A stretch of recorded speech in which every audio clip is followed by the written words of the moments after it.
I think it'd be nicer to let each of the panelists introduce themselves. I think my introduction's already been done, so let's start with Kiruba. Sure. My name is Kiruba Shankar. I run a social media consulting firm called Business Blogging. Very, very passionate about the online medium. In fact, every day of my 16 years of work life has been in the online space. I also run another small web development firm called FI Technologies. I play the role of the Indian ambassador for TED here in India. I'm also passionate about books, authored a couple of them.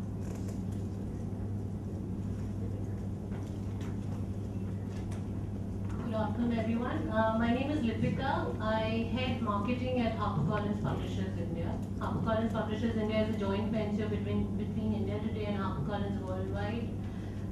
We are into publishing fiction, non-fiction, and Collins dictionaries.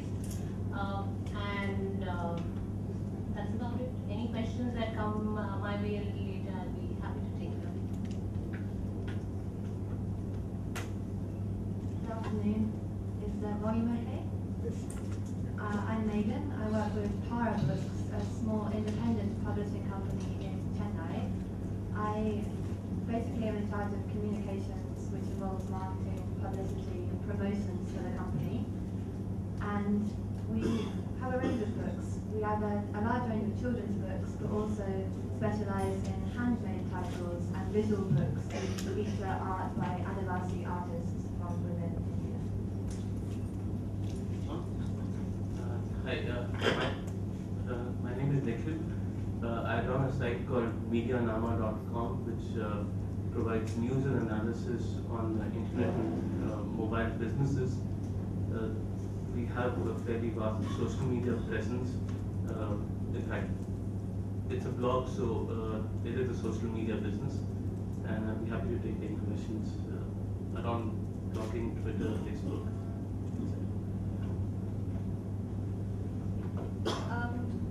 This whole area of social media has it's really sort of boomed over the last couple of years, and we see a lot of different authors, publishers, content providers using it in very different ways, some successfully, some unsuccessfully. And the aim of the session really is to try and decipher some of those strategies, those innovations, see if there's a formula to them, see if there's something we can learn from them, also learn what not to do perhaps.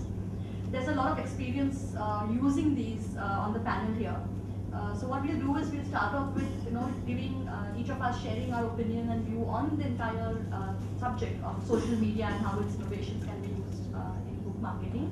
After which we have some interesting videos and YouTube videos and Facebook pages, etc. to share with all of you. After which we'll open up to the audience for questions.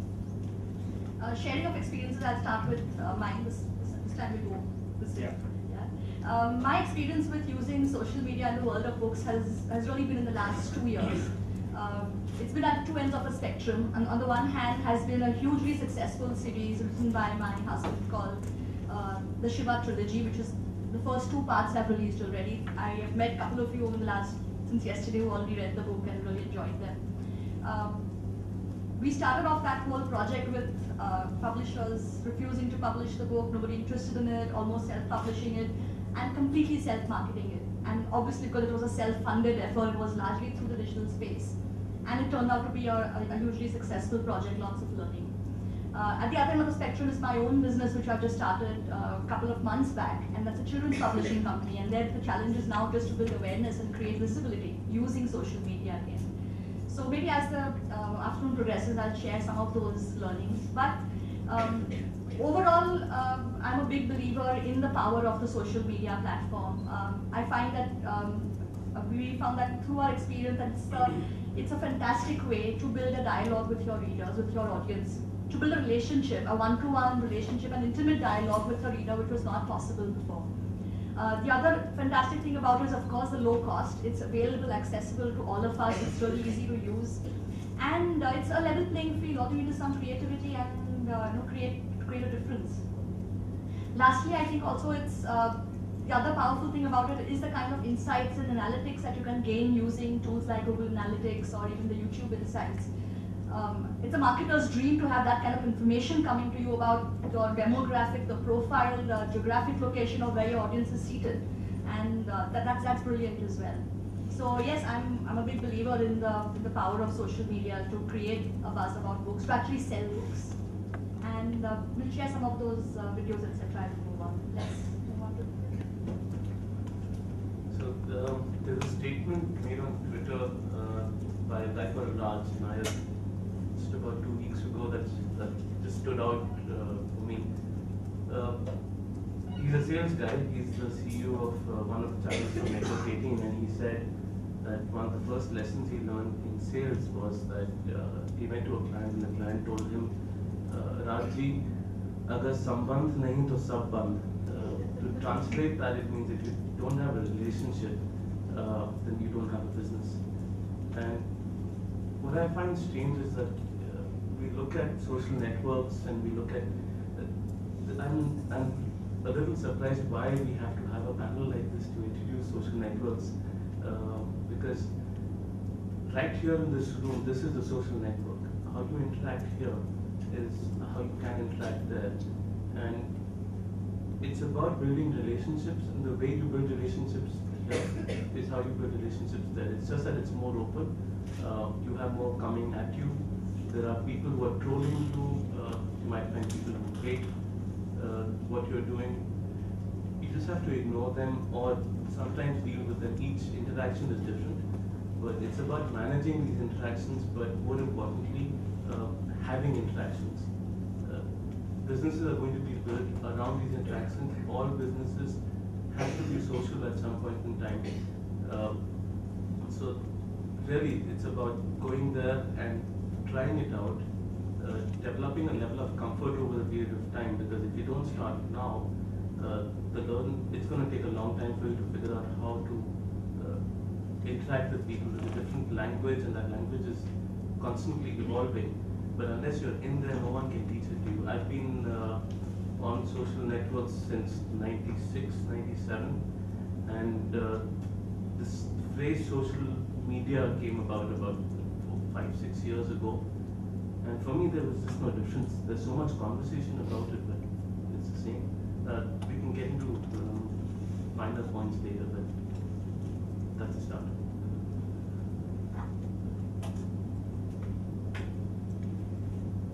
Following on from what you said, this is definitely a social community. One of the nicest things about being here over the last 24 hours is actually putting a face to all of the people I knew via Twitter or Facebook or YouTube. And that in itself has been a wonderful experience. With regard to my experience and what I'm going to talk about, I think that leads on from my short introduction about Tara and myself. I think that social networking is all about finding out your personality and the personality of your company. So for us, we're independent, we're specialized, we make handmade books, we work with folk artists, and it's a case of establishing those strengths and working with them. Only then can you find out which platforms you'd like to use and how you'd like to use them. Because not everybody needs to use every platform, and certainly not everybody needs to use every platform in the same way. So I would say that our strengths are the fact that we have lots of lovely visual material coming through our hands on an almost weekly basis. You know, an artist from Bhopal will send some original art in the post, we'll open it, and that's a Facebook post right there. And people like to get that sort of insight into what you're doing. Another strength is the fact that lots of our books have a story behind them. So, for example, our new graphic novel is actually by an artist from Bengal who works in the Pato tradition. So she also performs as well as drawing. So you can upload a video onto YouTube of her performing from her scroll, and suddenly the book comes to life. You have something extra there. But in establishing who you are and what you stand for, there are also going to be weaknesses that come out. And you also have to embrace those too. So for us, there's only one of me, and this is only a small part of my job. Perhaps that's one thing that we have to realize and something we can then work with. Another interesting aspect that's come up with us is finding the right platform for different levels of engagement. So, for example, if we want to talk about a book that's quite a complex analysis of gender, perhaps Facebook isn't the right platform to explore it on. perhaps encouraging someone just to like a post is not really the right level of engagement. And that's something we've struggled with, we've made mistakes with, and we've established a policy on. The other point that I'd really like to make at the beginning is that, for us at least, we see social media as much more than a marketing strategy. And I know I'm going away from the panel title here, but it really is a holistic strategy, and I've been amazed by the benefits that come from it. Yes, when you post something on Facebook about a certain book, you'll get lots of email inquiries about where someone can buy it at Pune or such things. But more than that, via the various social media platforms that we use, I've made contacts. I've found really interesting bloggers who are in touch with the right community for our books. I've found journalists who care about the issues that we care about. I found other publishing houses that I didn't know about who are working in similar areas. I found NGOs, and that's absolutely invaluable. And more than that, I think through social media we've created an engaged community, a community of readers that understand our books and who care about us. And yes, that might lead to more sales, but I think that in itself is an achievement and is an argument for social media. Again, there's a flip side to this, that there are always problems, and I think something that as a team we've thought a lot about is the fact that social media is not our only form of marketing, and its reach is limited. If you'd like to, you have to think about the audience you're reaching. If you'd like to reach underprivileged school children, then maybe you can use social media to find organisations, but maybe you also need to hold school events. Maybe you also need to work with NGOs. Maybe you also need to have book launches. And I'm sure everyone agrees that it's not the only channel of marketing, despite its growth. So just to conclude my small section, I think that don't be wary of social media, and don't be wary of making mistakes. Certainly for us, it's been a learning curve, and I'm sure we've made lots of mistakes, but it's through experimenting and risking things that we found out what works, what doesn't work, and learned from it and moved on. So, yeah, that concludes my talk.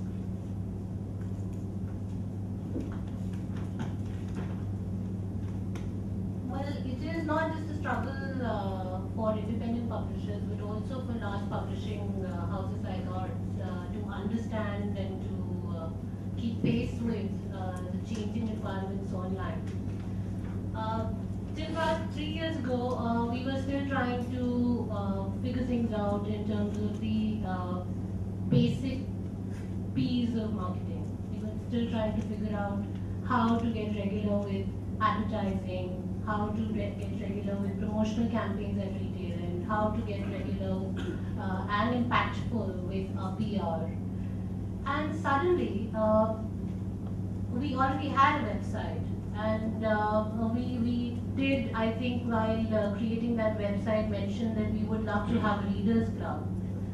And till about 3 years ago, 3.5 years ago, I think there were about 50 members, 50 odd members in that readers club when we started consciously making an effort to build a group of people online who we would be able to interact with more personally, would be able to inform about the books. And the first step towards it was to start e-commerce. The reason for e-commerce was not to compete with the retail brick and mortar systems, but and which is why, and neither to compete, not at all to compete with the online sales system, but it was primarily to draw reader attention, to get them involved, to get them to sign in to the Readers Club. And the result has been that in the last 3 years, from those 50 odd members, we've crossed 5,000. So over these 3 years, what we've realized is, and we've learned, is that it is a continuous process. It has been a little slow for this industry, so to say, in comparison to other industries. We're still trying to find our foothold in spaces like Facebook, Twitter, LinkedIn.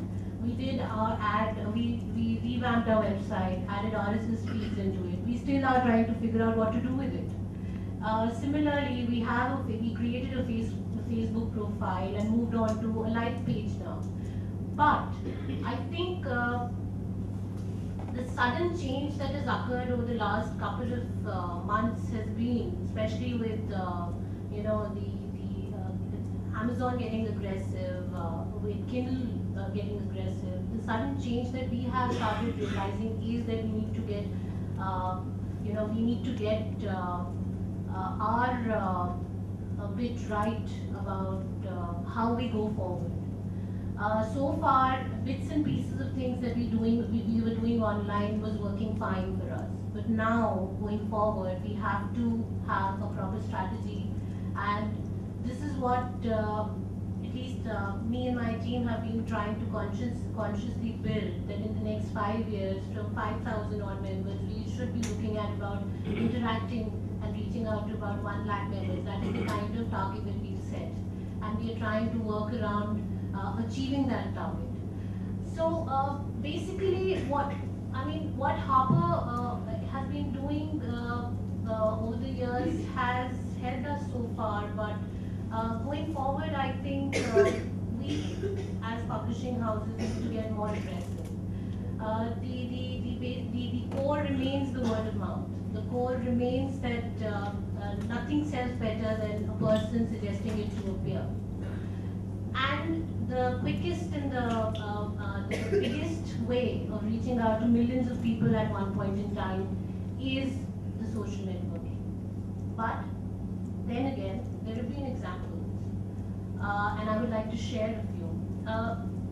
It worked well for us this is what we observed, that it worked well for us when we promoted a book which was commercial fiction on Facebook. Much better than it did for something which was non-fiction. It worked well for us when the author himself or herself was very active on the Facebook. It didn't work well for us for authors who had no clue of the social networking medium. So if we go back to the subject of how marketing is changing, well, I would say that yes, as marketing professionals, we have to learn, we have to unlearn and then learn quite a lot of things in order to address the marketing needs of online medium. And the current issues in achieving that are that one, I think we don't know how to control it. We've not been able to figure a way out to, be very, very focused and be able to derive the kind of results that we want from it. There is no structure to it as so far. We haven't been able to develop a structured way of approaching our readers. We are still trying to find categories, whether this reader base is going to be targeted, will respond well to this kind of book being targeted to them, or whether some other reader base is going to respond well to this kind of book being targeted to them. I think we as an industry are slightly slower in adapting to change, and that is what we need to change about how we market our books online. I think that's all I would say for now.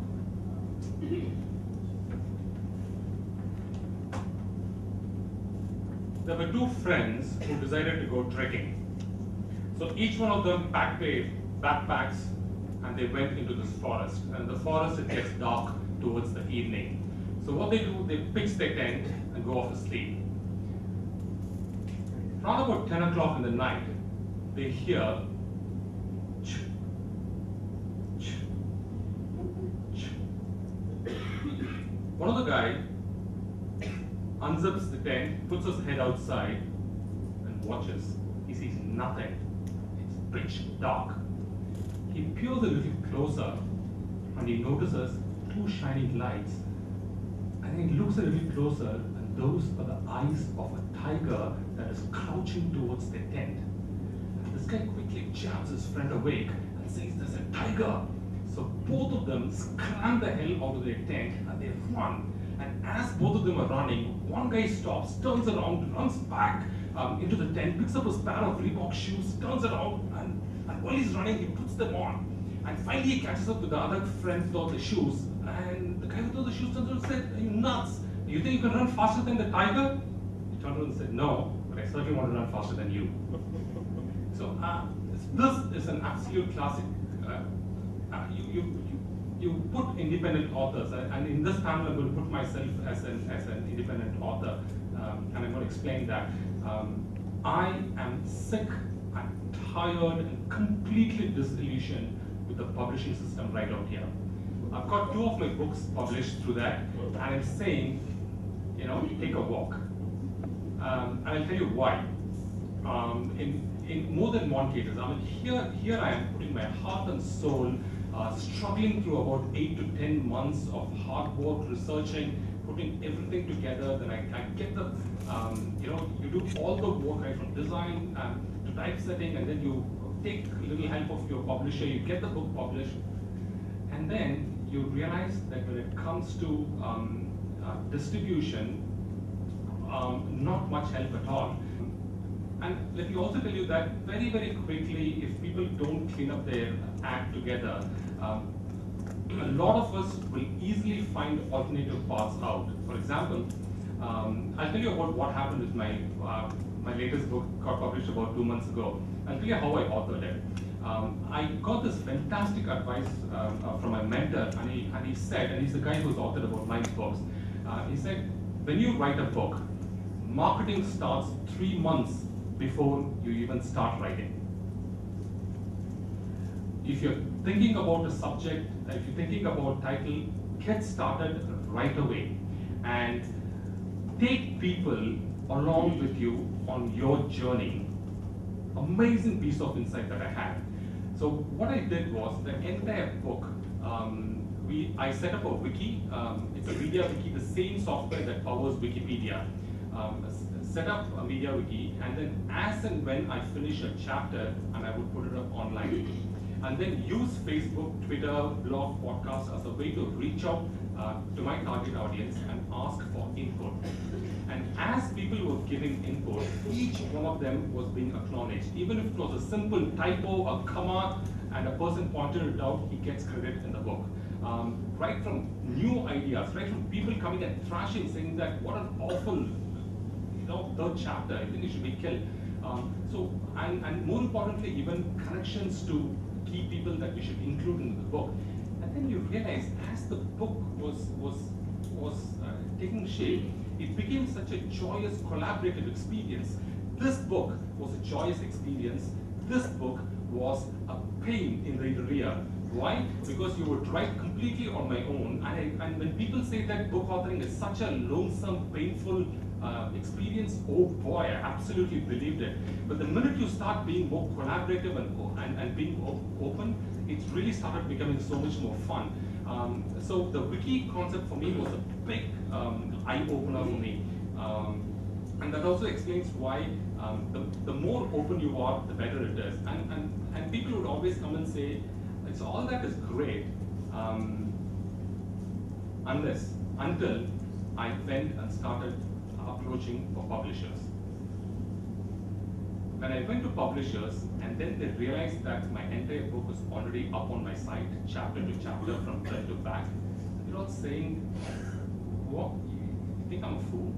I mean, why would I publish your book when the entire contents of the book are available online, and why would anyone buy the book?" Right? And this was a very logical question as well. Wouldn't you agree? Yes. But that's the exact opposite happened. I can take a lot of examples in the US where people followed a similar type of setup, and it worked. More sales happened, because the book turned out to be much better than if you were to do it completely on your own inside a room. Second, a lot of people are involved. A lot of people are involved. That is that personal connection they set to the book and to the author. I think that does wonders, and you start to realize that they become smallish ambassadors of the book into the community, and that's truly when Viral Thing starts. And we were discussing around saying that why is Rashmi Bansal's first book such a big hit, right? And there are 8 people from IIM Ahmedabad district profile, and tell you what, each one of those 8 people will do everything in their powers to make sure that the book gets read around, right? And so it's that kind of the viral community setup that really came into play. And like the panel said, you have multiples of tools available on hand that's free. But at the end of the day, it is tools. Facebook may have 750 million people out there, but they're completely useless if you don't use your own personality to communicate. And that's where I think storytelling becomes very, very important. So when you start sharing a little bit of your experience, your journey, the failures that you made, the success that you made, if you start sharing more openly, and it turns out to be brilliant. And another lesson that I'll never forget that my mentor said was that before you do anything, look at your chair.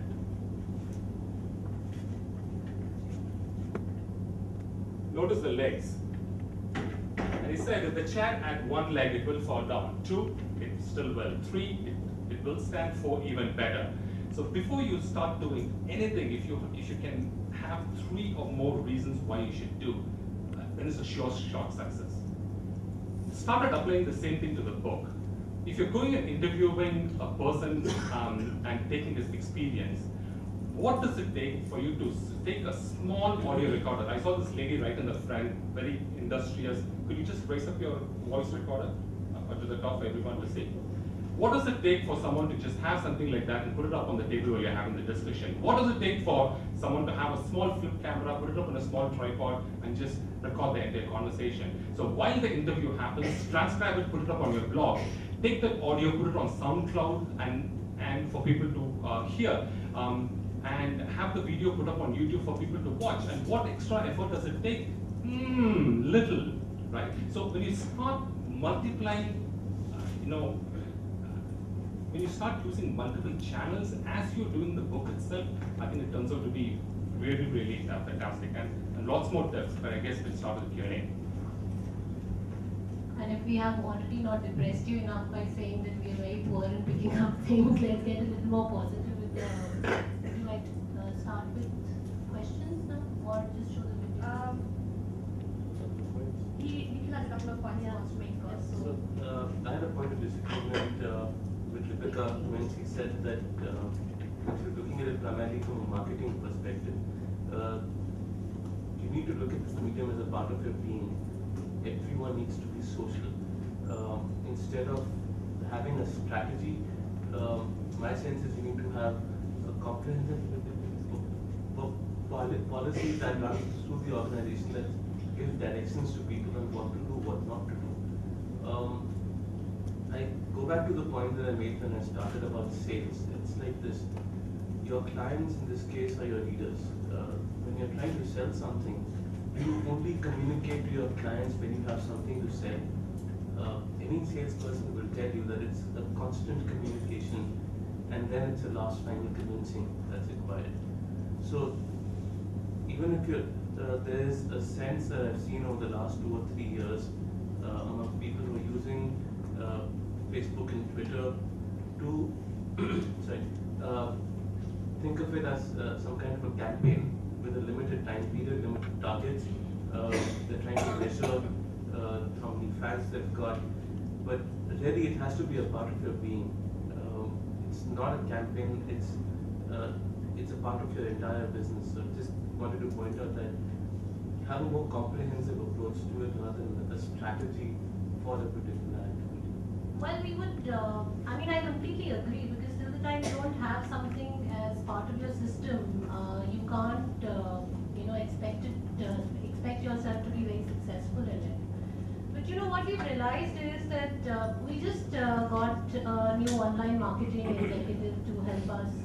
We had a dedicated, we were thinking for a long time to have a dedicated resource, and then we brought him on board. And the poor guy has been running around the organization trying to tell people to at least register on Twitter and Facebook and start following HarperCollins. But what we've observed is that there is a block because of probably you and I have we were part of that generation where these things have just started coming in. The next generation is so comfortable with it that I don't think they need any. They are the people who can educate us better on the online bit. But the industry also belongs to a generation that is yet to take up, because it's been very difficult to have a senior editors. Because today a young editor, if he or she posts something on his Twitter or Facebook, might not go down as well as it would if it's coming from our publisher. But the publisher I don't think they have been able to be comfortable with the idea of being on Facebook regularly, tweeting. So it's not an easy change. I agree. It will take time for them to pick up to these things. But yes, at the end of the day, it has to be part of your system. So that in a sense validate the point which was made earlier, that this industry is ripe for disruption if you think about it. If organizations don't change, then someone's going to come in with the approach that they are going to be social. One thing about the internet and the way the distribution is now planned out with guys like Flipkart is that the time gap between impulse and purchase has gone down substantially. You don't need to go to a bookshop anymore to buy. And therefore, someone's going to come in and say, listen, we're going to retail only ebooks and try and create a community of buyers using the medium and using that low impulse to purchase gap. Come and disrupt businesses. If independent authors don't get the opportunity to be published by a powerful brand, I guess it's time for someone to come in and build a new brand. And remember, that's how disruption happens. Someone does something which larger organizations are not either in a position to do or willing to do, and just comes in and slowly creates a niche and suddenly takes over from the incumbent. I think that the overall, to take forward your discussion, it just comes down to Facebook or Twitter or any of these sites being, it's being a channel. It's not going to do it for you. It is a channel. It is up to you how to use it. And it's about building a relationship, which happens from a person. In fact, I've been doing some research for this session, and if I look at the Facebook pages of people like, say, a Penguin, the kind of comments there are quite impersonal. People complaining about missing pages in the copy they bought, somebody saying, I've written a book, when, how do I get it published? There's no intimacy in that conversation. It's not, it's talking to a corporate, there's no face to it. Whereas when you look at an author's page, you look at Robin Sharma's page, you look at Ashwin Sahni's page, he has 6 lakh followers and he's talking to each of them. And I think that is the difference that Nikhil is talking about as well. And what Megan, you said about the personality that your brand has or that you have. And how do you connect on a one-on-one basis with the audience you have? And I think also the point being about your analogy of the chair, that works as much for your company as well as for the people you're connecting to. Unless you have everybody on board, then your social networking is not going to be as successful. And that's the first challenge in any social networking strategy, is to get the design team on board so that when they're doing something interesting, you know about it. To get the production team on board so that when they're printing a new book or they're color testing and they're doing beautiful things, so you can go with a camera. And if they don't tell you, you don't know about it. When the editorial team are having an author in, sometimes that can pass you by. You're not directly involved. You need them on board, them with social media in mind, or else you don't have anything to talk about. You're one small person, and like you were saying about getting people on Twitter, that's the first step, I think. Look at the audience yourself. We've been here from morning till evening right now, and when the panelists are talking, all of us are keeping quiet on the other end, and how many of us have kind of dozed off and wandered away? And we all tend to wake up during the Q&A, right? And that's always the most interesting part of anything. So apply the same thing. So on that note, let's move move straight into the Q&A. We've got some examples, but I think as the conversation progresses, we can show those slides. Can I just make one point? Sure. Well, since morning, there have been in a lot of discussions, we've been talking about Flipkart again and again. Most of these channels like Flipkart and Infibeam and all get in touch with publishers for content. I think what we've forgotten about in this entire discussion is that we currently are not even able to provide them the content in a proper manner. And if you go onto Flipkart site, especially the books, the listings, except for the major popular ones, it's in a mess. It doesn't have the required information a reader would require to decide whether he wants to buy it or not. And I think that is again where we need to connect with our audience directly, and if we are planning to do that, first step towards it is to have our databases in terms of our content in place. We are not able to share that content in the right format and reach out to the customers, be it via Flipkart or be it via our own websites or Facebook and Twitter channels.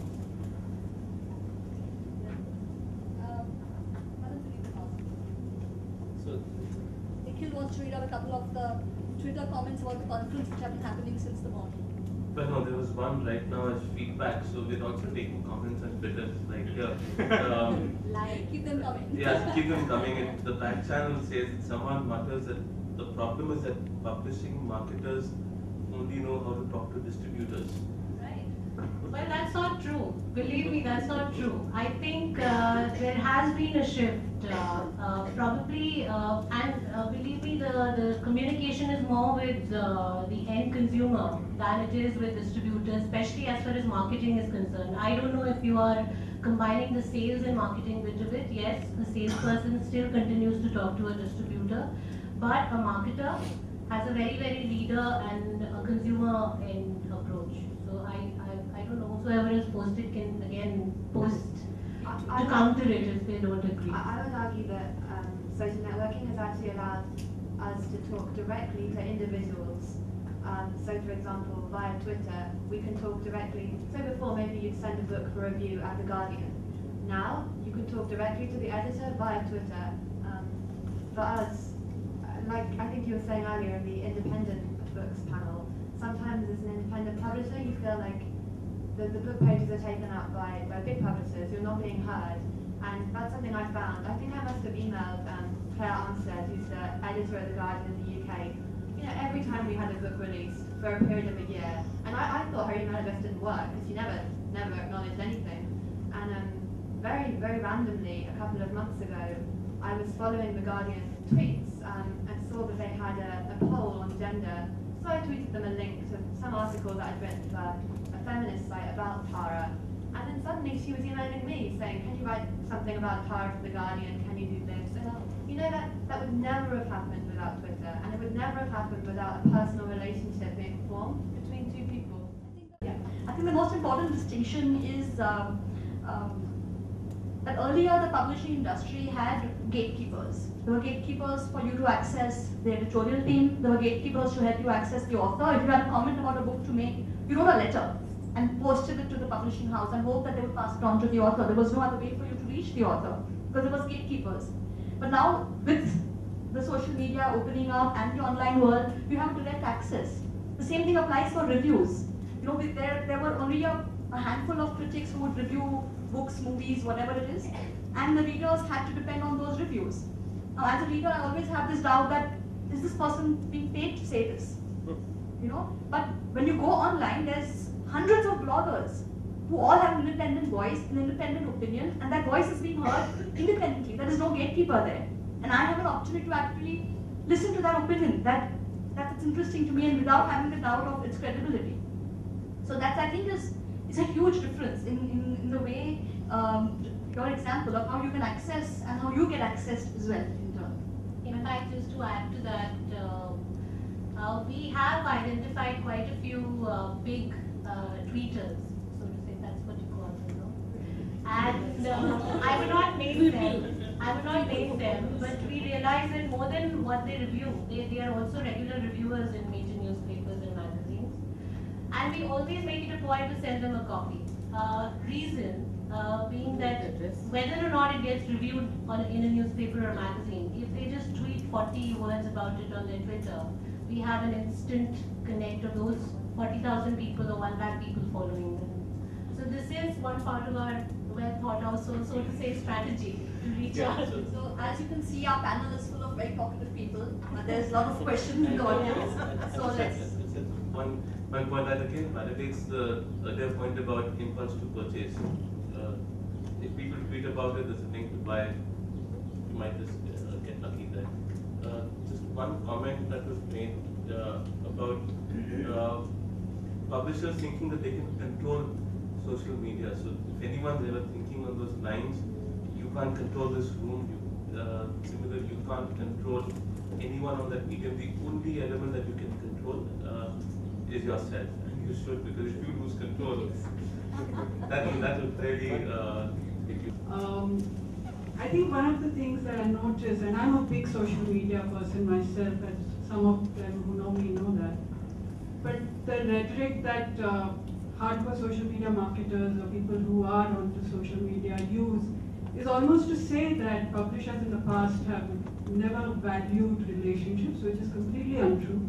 They have valued social relationships as much offline, and if they knew how to use the technology, they would continue to do that online as well. But the essential thing is that the online media is a tool at the end of the day, it's not the end in itself.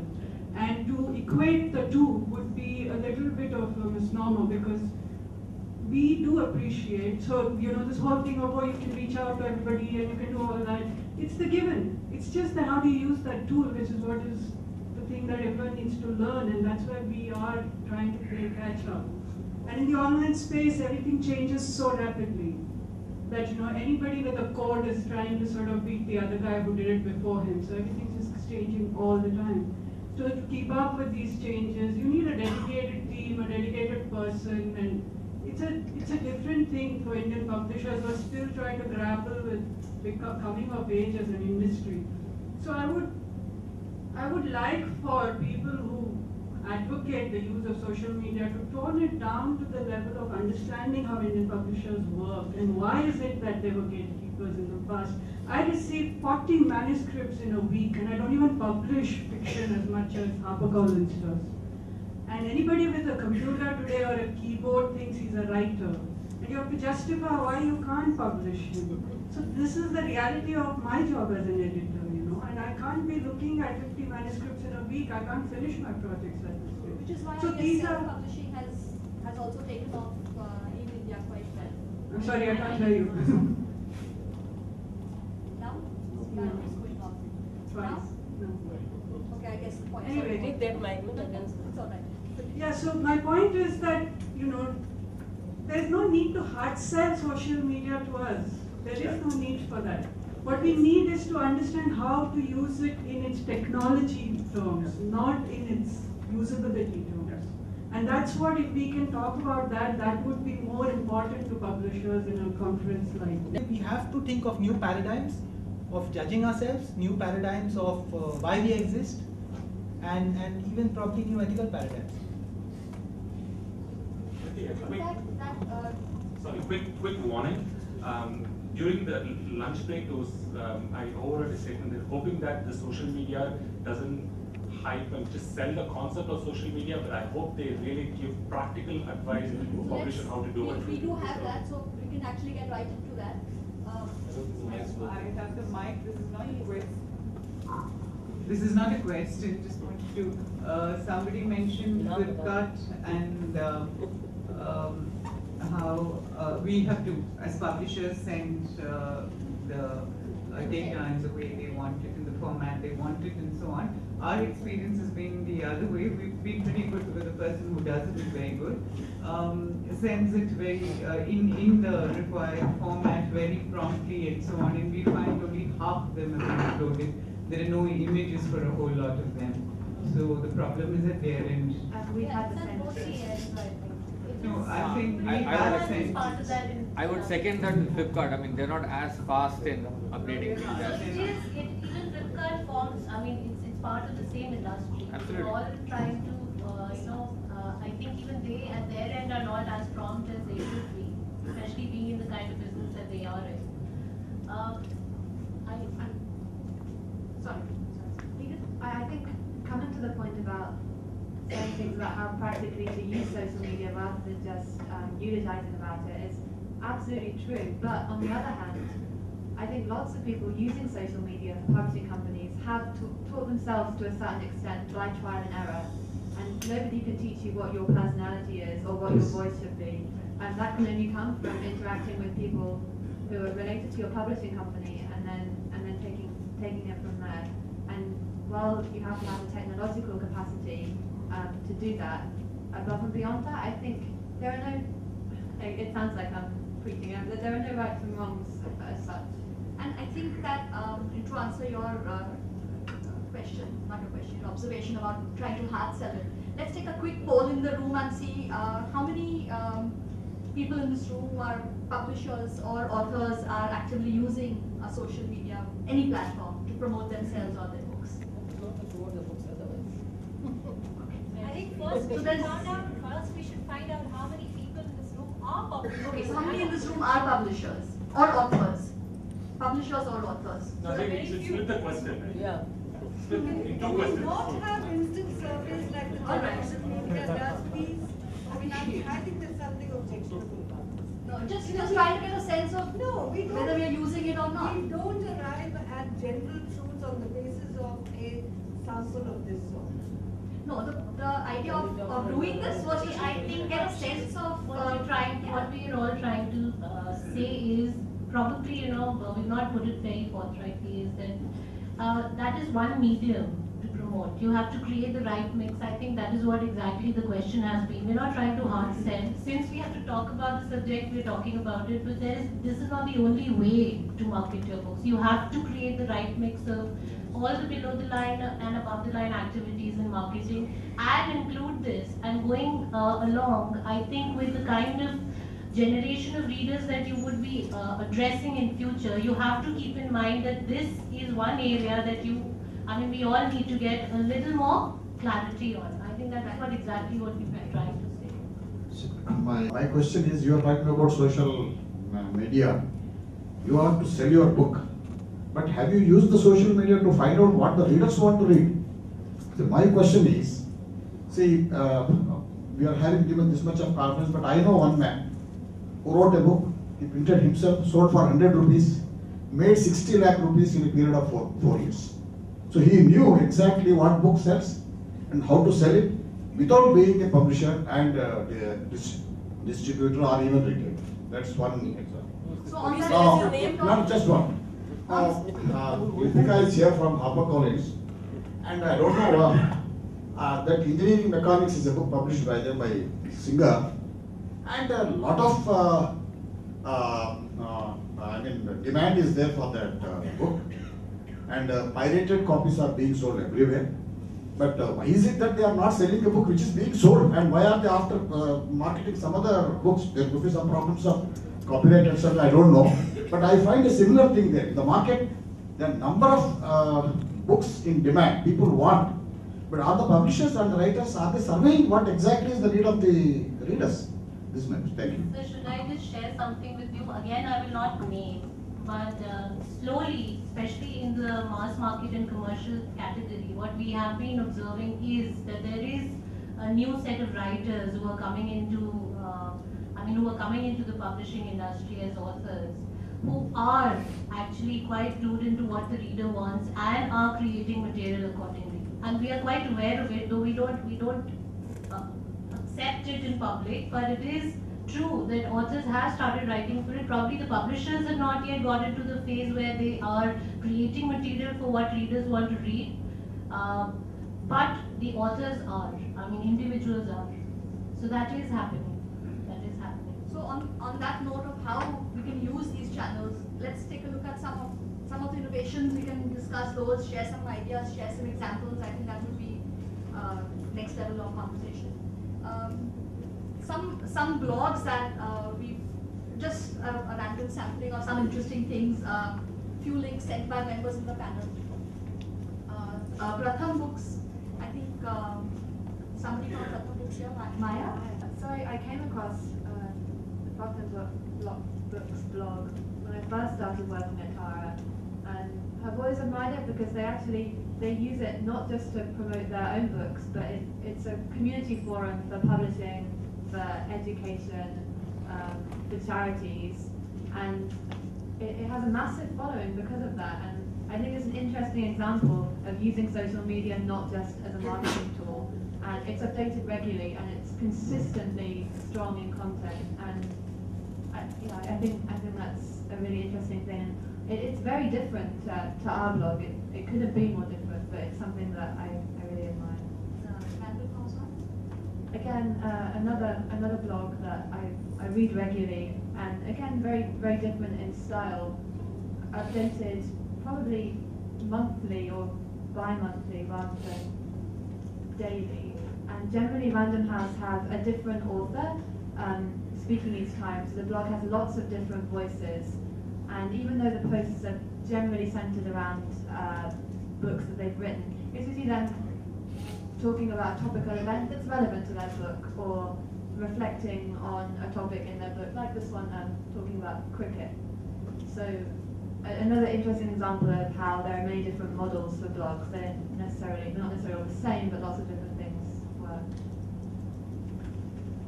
Sorry, while we were on the subject of blogs, there's also another reason. So one is storytelling, right? You're taking the audience along with you.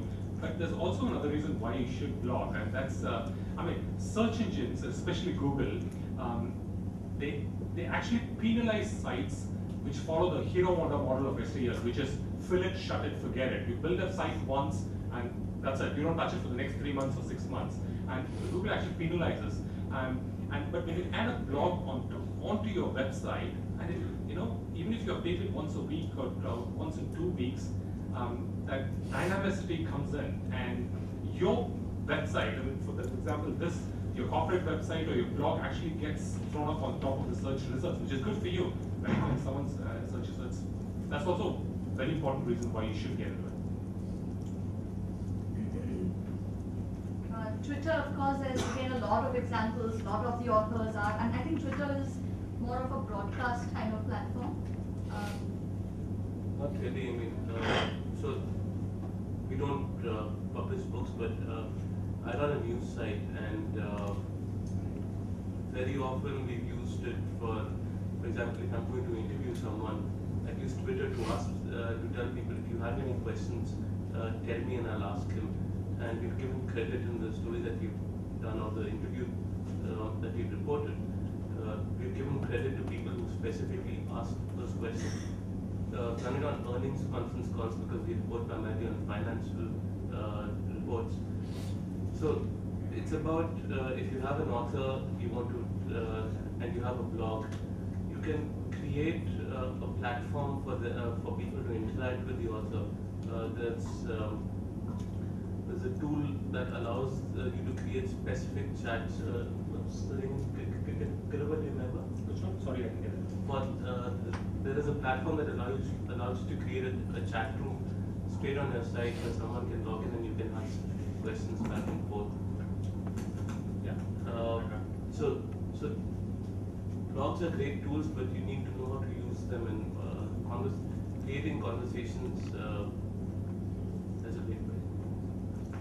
Another interesting thing which has started happening these days is the live chat on Facebook with different authors, and that's also a pretty easy thing to put together. We did one very recently for my husband Avish's book, and of course he was sitting in the Flipkart office on their Facebook page, and it was fascinating to watch because there was people signing in from somebody from Guwahati, somebody from Bangalore, somebody from Delhi, somebody from Coimbatore.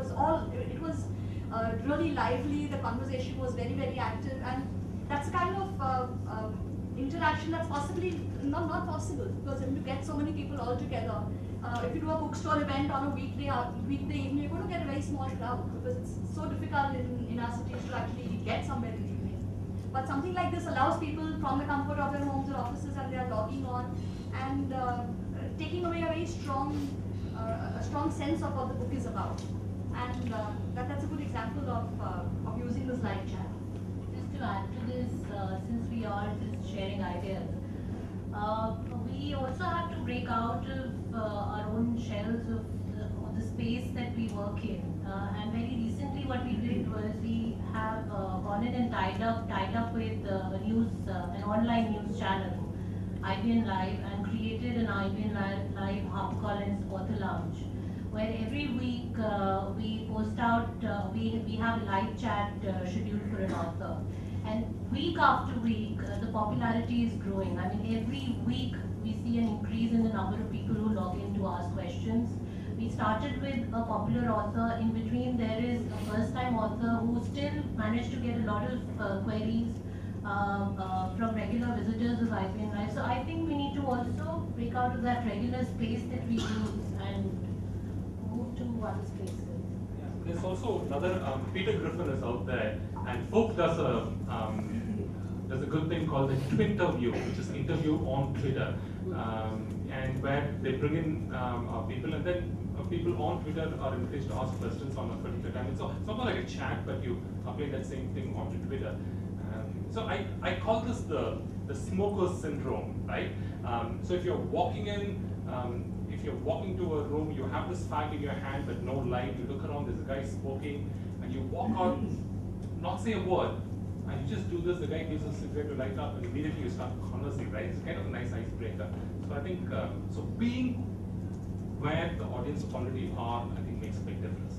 Hi, I'm Devanjan from British Council, and British Council is an incredibly conservative organization, and I can see sort of Lipika taking a lot of flack since this morning for coming from a conservative organization. Everything you said, Lipika, is true of us and more. But having said that, I do sense a kind of conflict, as it were, between Preeti, you mentioned the word gatekeeper, and how you're very gung-ho about the fact that there are no gatekeepers now. And there is, I think, a kind of conflict between marketing and editorial in all these conversations. And I just want the panel to comment on this issue of gatekeeping, because yes, social media does provide an incredibly democratic kind of space, but it's also a very chaotic space. It is a very sort of flat world, but it's also a very lawless world. So therefore, I mean, again, looking at parallels in journalism and print media, because I started my career as a journalist, as a print media journalist.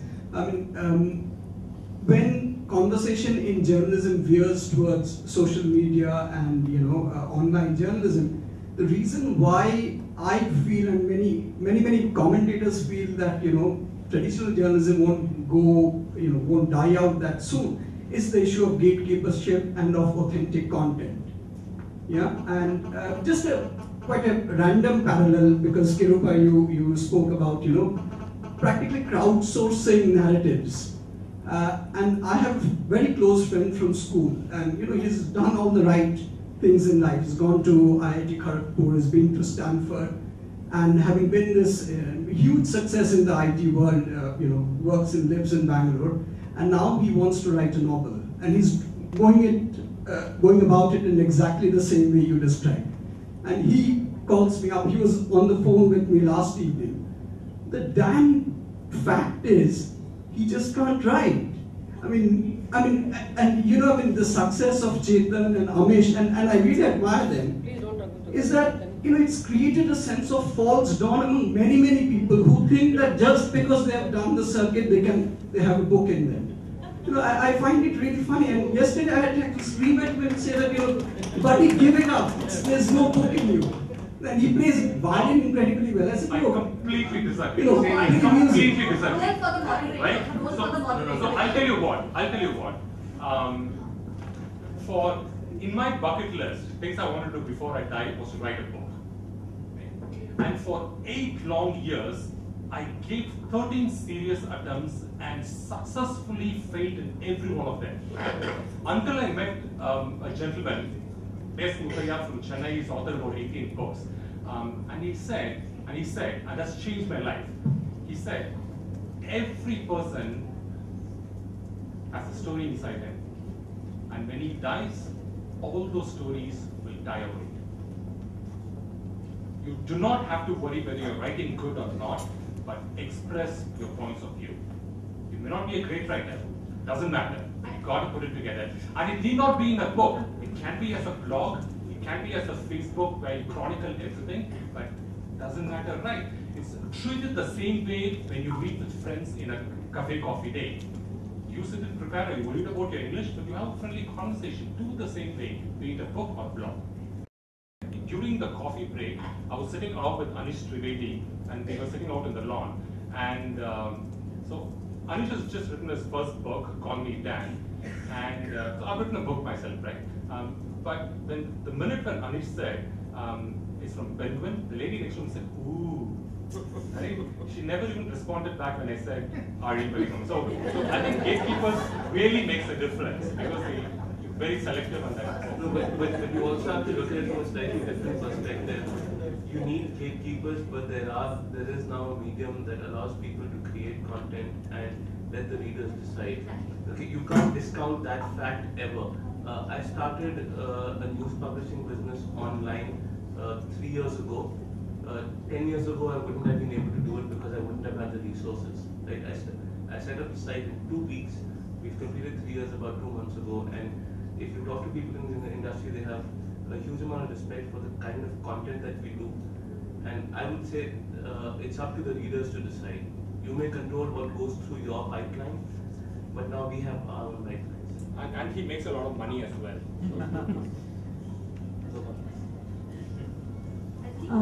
My name is Maitreyi Kanduri. There was this particular movie called Udaan, which raised its entire money through Facebook funding, apparently. What I want to ask is that, do you think that this was some kind of exception, or do you think that this could be a model in future for independent authors or publishers or filmmakers to raise money? And is it a credible option? That they raise money online. They funded the movie. There was this movie Udaan where the director, he raised the entire money on Facebook to fund the movie. If you look at Wikipedia, it operates on donations from people who use it. It's happening. I mean, there are non-profits globally that are again using the same model. There are startups that are taking loans to start businesses, or even funding to start businesses. Someone puts in $10 at a time. So it's a model. It's just that do you have that kind of a pull, or do you have that kind of an idea for someone to support? Again, like I was saying earlier, let the market decide. If the idea is strong enough, people will support you. Gatekeepers have a role, but I think that's changing. I want you guys to comment on the fact that, I think there's a huge difference between how an individual author and a brand like HarperCollins or Penguin can handle their Twitter or basically their social media strategy. I think we're confusing the whole discussion with this. We will have, as I see it, with whatever little I've seen of the publishing industry in the last 10 years and how it's growing in the last 3 years, I very strongly feel that the individual space for networks such as Twitter and Facebook and other channels is far vast because you're doing a direct connect. It is more difficult and you cannot make it as personal. Zappos doesn't happen every night. I mean, Zappos is one shoe brand that people talk about as a huge case study, but then is there a second that's make it that big? So let's not generalize the fact that a brand can actually do what an individual can do on social media. And I think a lot of audience here is brands.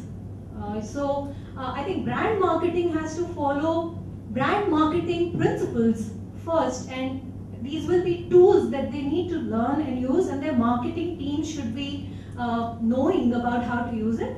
But yes, a lot of authors and a lot of individual publishers will be able to use this medium to make them noticed, which otherwise probably will go unnoticed. But I also agree with this gentleman there that I think it's also, there's always a, on the other side of the coin, there will therefore be a lot of, if I may call it, junk content available, which I can read and then say, okay, this is junk. Absolutely. So which is fine. I mean, and if that author ends up making money because of that, because he used his head to market, then good for him. But can 20,000 people, convert that into a business model? I'm really not sure. But a regular publishing channel will always have a methodology of publishing. Therefore, the content that they produce will probably be superior if they follow certain, guidelines, which I really have in my experience seen people follow. It's, I can agree with the lady there when she said that they get 40,000 manuscripts. I run a lot of publisher websites, and they go crazy getting manuscripts, and they actually tell us to take off that form from their website where you can just sort of put a a manuscript online and say, okay, I want to publish. So I think we should also discuss that as a subject. What is the difference for an individual and a brand? And I think Nikhil can very much comment on that, because not just in publishing industry, in every industry there are examples which are different. Individuals have gone far ahead in using social media than brands. But an author who is published by a publisher depends on the publisher to do certain jobs for him. Absolutely. Right, including distributing the book. There's where I disagree. I think a lot of interaction. My point was that the publisher, an author's strength is in creating that content. Sure. That's what he's great at. That's what he has come to the table with. And as a publisher, it's my role to guide this person to make himself get known, to be aware. I agree with you completely that talking to people as Fun Please means nothing, but it's just a name. Penguin is just a name. It's the author, the human being that makes that connect. Absolutely. But it is a publisher's role to guide that person if he is new to that world. In the case of making, for example, we make YouTube films. Now there's a cost involved in making those, and there's a marketing budget that publisher allocates for books. So I would expect a publisher to help bear that cost. Now, okay, I don't know why I'm becoming the voice of the publisher here. Maybe just because I have been servicing them for 10 years. I feel, a Penguin or a HarperCollins or a Hachette comes out with 200, 300 titles in different segments, different subject categorizations every year. And therefore, to expect them to do the same marketing for every book is an unreasonable expectation. However, I think what is required, if as publishers we can educate our authors to become more tech savvy. So if we could as publishers run workshops which are dedicated to get our authors online, help them really hand by hand, step by step, teach them what a Twitter handle is, what is a tweet up, what is a tweet action, and all the rest of it, so that they actually start becoming brands on their own. This medium gives them a huge opportunity to become brands on their own. But an author cannot let a brand like HarperCollins or Hachette to do that for them. I agree. That will never happen. That's similar to what happened to Radiohead, where they said when they put their own anthem outside and told people, pay what you want. It comes down to a situation where the author might actually decide, I don't really need you once he becomes a brand. So you also have to consider your value proposition. There are no easy answers here. One of the question that you'd asked was, how do you separate the individual from the business? I don't really feel that you should. I can't speak about large organizations, but in small companies like ours, even the corporate account is, there is a name behind it, and that person mentions his name so that there is a certain connect with the audience. So perhaps you can depute a few people who are identified with their account, stick to a few policies, but you have to make it personal for there to be a connect. Social networking allows your brand to have a personality. Sure. And once you decide what that personality is, there's immense potential to use that personality in the same way that an individual would. And interestingly, even big brands, I've seen, for example, Random House in the UK split their Twitter accounts down into different imprints.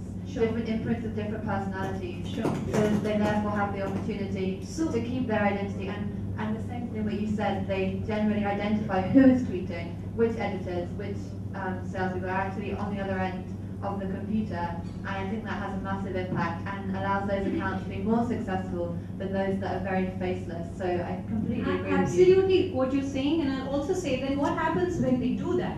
Let's say a publisher decides to do that, then the whole thing about the cost being low goes away. If you have to have people, actual people dedicated to do this work for a corporate like HarperCollins or Hachette or Penguin, the cost that they're talking about to run their social media is not cheap. It's cheap as long as you have, I mean, look at the imprints that they have. Penguin carries 130 imprints. If they were to have, let's say 5 people team dedicatedly working on maintaining, which is what they should be doing, then they are not looking at that marketing initiative as a sideline activity. And unfortunately, the e-com behind the online, I don't think justifies that. You don't have a choice but to evolve and to adapt your strategy to include this medium. Either you do it now or you will have to do it in a few years' time. And that's what the music industry also eventually learned, that they had to adapt to the internet. It's not just about adapting to the internet, now everyone has to adapt to a more social environment because recommendations are going to drive sales. You have to be there. I would argue that it doesn't have to be a full-time role for somebody, and in fact, perhaps the social marketing will be more effective if someone's doing other things, because the interesting things they're coming across in their daily work then feed into it. And some of the strong accounts, I think Vintage in the UK have a really strong Twitter feed, and I think it's the editors who are doing it. So you're actually seeing their daily work and coming across lots of interesting things because of that. And I think if you have an overall strategy, the fact that people are doing other things too doesn't detract from the effectiveness of No, what I they're disagree. doing. No, Megan. I consult for a lot of corporate companies, and I've seen the brands that have succeeded in the social media space of people who have dedicated people from the company's side focusing. Yeah, perhaps you can have one person providing some kind of structured overview, but like you were saying, you'd need 130 people. You don't need 130 dedicated people. Perhaps you just need one, and then some extra people helping. I'm kind of agreeing there with Megan. Something that Nikhil also said earlier, which is it's right for disruption. If you want to put these little things into little silos and say, your social media person is going to do this, that's bullshit. All right? It's a question of, it's a way of life, it's a way of thinking. This is a platform, this is a way to present the face that you are. And if you want to put that and leave that in someone else's hands, you're abdicating control. It's as simple as that. The gentleman who talked about the person going out there and marketing his own book, that's someone taking control of his own personal brand and saying, screw all this, I'm going to go out there and promote what I'm doing. You put this into those silos and you become completely ineffective, really. I mean, Nilanjana also had a comment. May I pass the microphone to her? Yes. Okay, Nilanjana's voted for the videos. Okay.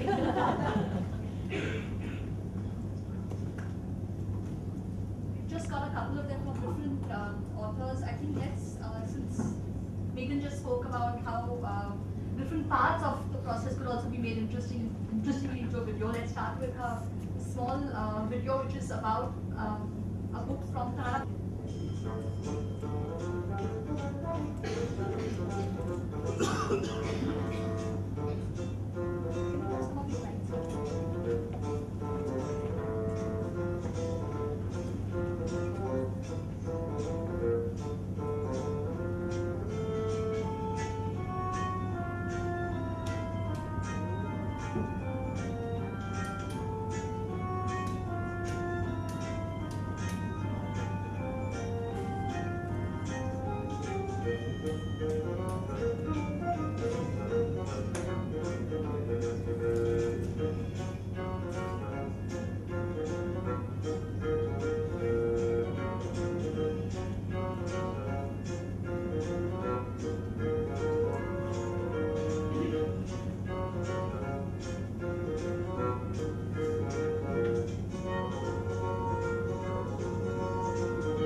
I just wanted to show it as an example of how something on a very low budget has had quite a few hits on YouTube, and I really like it because when I'm sending a book out for review, I can link to it, and someone has some context. They can see how the book was made, that they can see a bit about what we hope a child might get from it. So this is a small example. This next one is by Ashwin Sanghi. He's a recent book, Chanakya's Chant. This is a great example of just really good, the visuals actually are pretty static, but really good music, and I think it just comes together really nicely.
There's also a shorter version. I think we downloaded the longer one. But I mean, I've spoken to the author and haven't spent very much on making this video. So they've got a huge amount of hits and lots of views, and the book has done really well too. So that's another example of how it's more about creativity and not just about having a large budget to set aside for this. There's a final one which I'd just like to show. This is from a book that my company has released a couple of months back, and this is the character is an auto rickshaw, and we've actually taken the great thing is about the illustrations being done on Photoshop and using illustrators that can actually use the content and animate it quite easily. I didn't have much money at all. This has been made on very, very low budget. But kids love it. The music is really nice, and that's what's good. Again, I won't play the whole thing because we don't have that much time.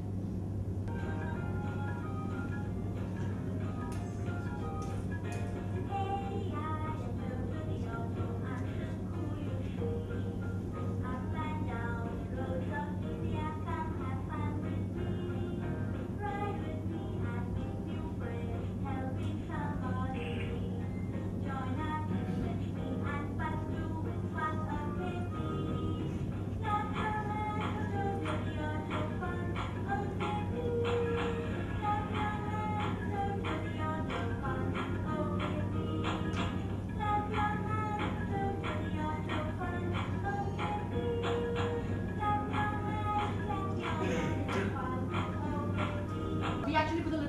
line inside the book saying that if you'd like to have a copy of the video, send an email to this address. And it's always nice to see where the emails are coming from. So somebody writes in from Singapore, so I feel really excited knowing that the book has actually reached somebody in Singapore or from some small town. And it's just a really nice way to connect what's in print with what's on YouTube and get the two together using the parents, because these kids are too young to be using the internet themselves. Anyway, I think that's about the videos that we had.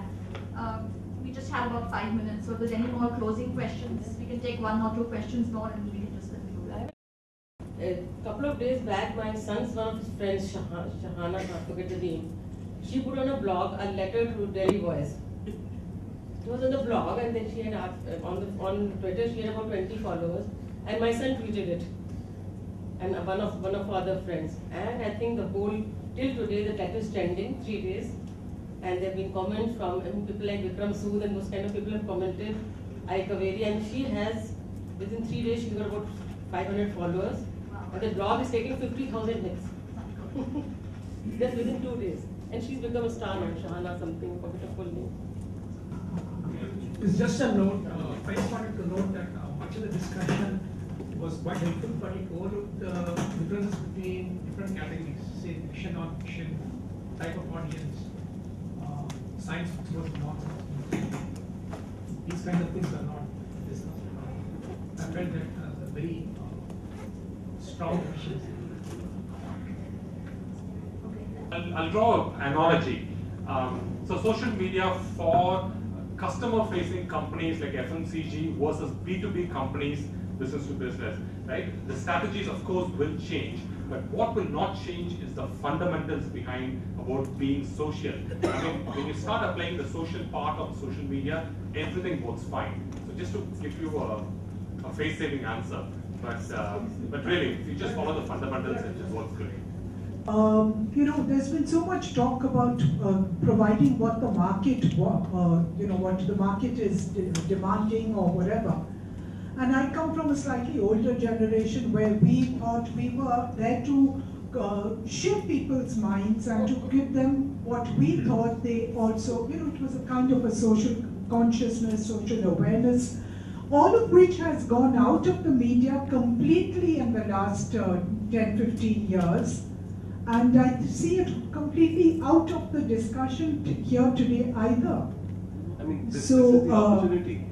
I'm just saying, whether it's especially the print media, I mean, you see on newspapers, there is almost no reporting on areas of social concern. There is so much of, sort of glamour reporting, all that.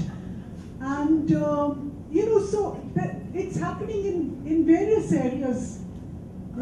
I just really wish that people would stop judging the media by what newspapers and what newspapers do and what TV does, because that is what reaches people. But thing is, conferences like this doesn't reach people. It's the newspapers and television that reaches people. What I'm trying to say is that the world is changing, and there are other forms available, and we're talking about that very form where your voice is there. You can speak directly to an audience instead of having to go through another medium. You can create your own blog and write what you want. I've done that. I mean, my entire career is based on doing just that. I don't need another. I don't need a Times of India or any other publication for people to read what I have to say. I've been telling this to, in fact, large companies as well. That why do you need to issue a press release to people? Look at what Google does when it needs to make an announcement or it wants to share its policy. It has its own blog. People who appreciate what you're saying will pick it up. Journalists will, on Twitter, on Facebook, on blogs, will pick it up. And that will again make it to newspapers if only you make the effort of saying. But that doesn't mean you stop trying. Can I add something? Again, in the morning, I think in one of the sessions, there was a very short discussion on the kind of number of copies that we sell and we consider standards. Over the last few years, what we've observed is that for us, I would not want to comment on independent publishers. I'm sure they have their own set of constraints within which they work. But for us, the standards have risen. Something in what we consider to be in the literary genre, literary fiction, or in that kind of category.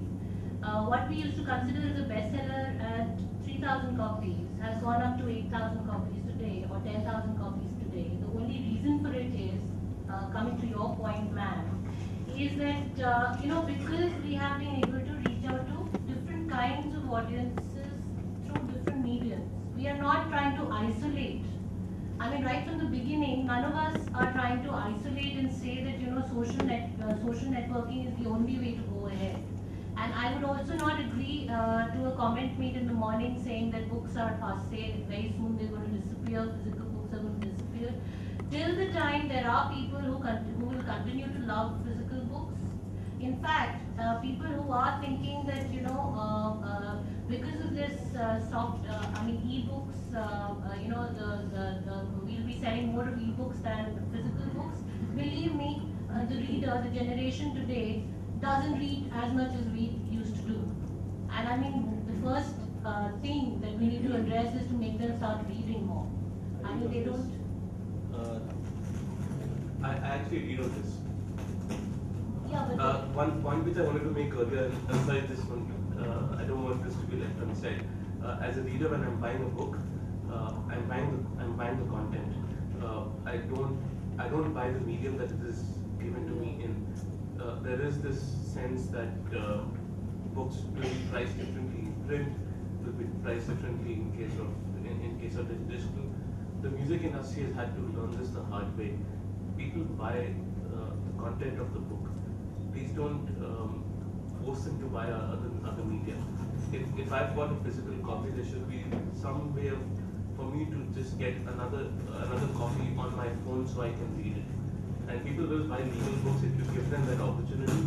Otherwise, they feel that they already have paid for it, so they'll find illegal means of getting it. And O'Reilly publishers learned a beautiful lesson in the music industry. And what they do is when the book is getting published, when the book is getting published, they give you an option to buy the book, or you can buy certain chapters of your liking. Brilliant. And somebody told them that what a great marketing. He said, what great marketing? This is survival instinct, because it takes about 8 to 12 months for a book to publish, and by the time they publish those technology books, the entire technology itself is over. Right?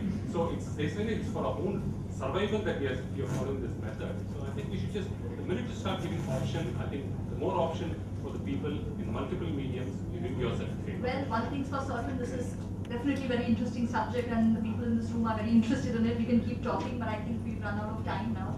So I really want to thank everyone on the panel and in the room for a very invigorating discussion. And it's always nice to have differing opinion that makes it more lively and interesting. I think the bottom line, all of us will agree, is that social media is here to stay, and it's up to us on how you channelize it as a tool, bring in the DNA of your organization and make it work for you. Thank you very much for your time. Have a great day.